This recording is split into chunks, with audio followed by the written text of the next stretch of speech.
सत्तेची तहान लागली म्हणून कोणी गटाराचं पाणी पित नाही. सुप्रिया सुळे अजित पवारांसोबत जाण्याच्या चर्चेवरती संजय राऊतांची कडवट टीका. फडणवीसांनी केलेल्या पवारांच्या कौतुकावरही त्यांचा अंतर्गत प्रश्न असल्याचं उत्तर.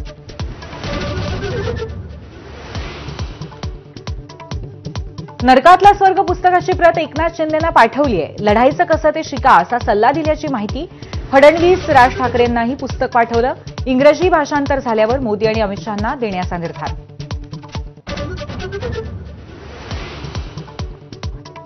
अजित पवार आणि एकनाथ शिंदे दोघेही संवादात चांगले नाहीत. मुख्यमंत्री फडणवीसांचं एक्सप्रेस अड्डाला दिलेल्या मुलाखतीत वक्तव्य.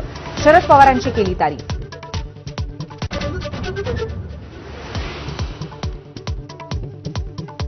लाडक्या बहिणींसाठी राज्य सरकारने पुन्हा आदिवासी विभागाचा 335 कोटींचा निधी वळवला. तिसऱ्यांदा निधी वळवल्याने नाराजी.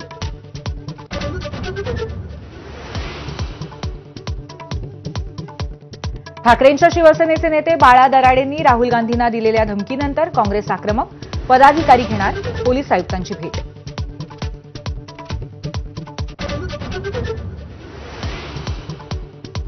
संभाजीनगरचे उद्योजक संतोष लड्डांच्या चोरीला गेलेल्या सोन्याचं गौड बंगाल कायम. 5.5 किलोंपैकी केवळ 3% सोनं परत मिळालं. उरलेलं सोनं गेलं कुठे? लड्डांचा सवाल. माझाला एक्सक्लुसिव्ह मुलाखत.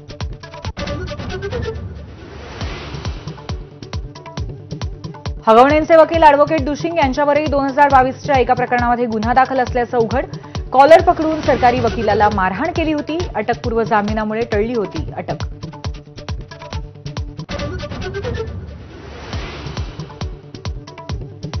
पंतप्रधान मोदी 2 दिवसांमध्ये 4 राज्यांचा दौरा करणार. आज आणि उद्या मोदी सिक्कीम, पश्चिम बंगाल, बिहार आणि उत्तर प्रदेशच्या दौऱ्यावर. कोट्यावधींच्या विकास कामांचं उद्घाटन.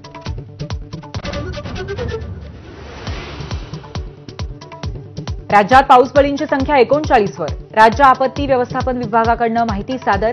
पुढच्या 48 तासांमध्ये मराठवाड्यामध्ये मुसळधार पावसाची शक्यता.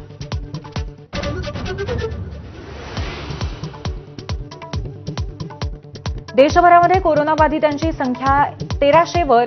सक्रिय रुग्णांच्या बाबतीमध्ये महाराष्ट्र दुसऱ्या क्रमांकावर. महाराष्ट्रामध्ये आतापर्यंत कोरोनाचे 6 बळी.